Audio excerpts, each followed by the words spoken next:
ব্ৰহ্মপুত্ৰ নৈত জিলা মীন বিভাগৰ বিশেষ অভিযানত জব্দ কৰা হৈছে বৃহৎ পৰিমাণৰ অবৈধ মৎস্য চিকাৰ কৰা সামগ্ৰী উদ্ধাৰ কৰা হৈছে। সমান্তৰালকৈ অভিযানত উদ্ধাৰ কৰা হৈছে মছৰি জাল এখন, ৭৬টা চেপা আৰু আন ৮খন লাঙি জাল। মাছৰ প্ৰজনন কাম চলি থকাৰ সময়তে ১৫ জুলাই পৰ্যন্ত মাছ ধৰা সম্পূৰ্ণ নিষিদ্ধ ঘোষণা কৰা হৈছিল।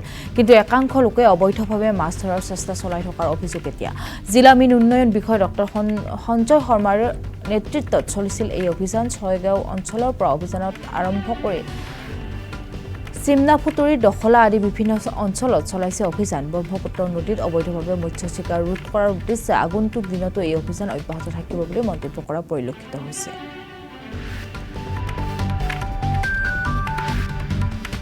ৰাইজলৈ আমি এইটো অনুৰোধ কৰিছোঁ যে আমি আমাৰ বিভাগৰ ফালৰ পৰা যিহেতু এই সময়খিনিত আমি অলৰেডি মীন আইনখন আমি সদায় মানি চলিবৰ কাৰণে ৰাইজক আমি অনুৰোধ জনাইছোঁ।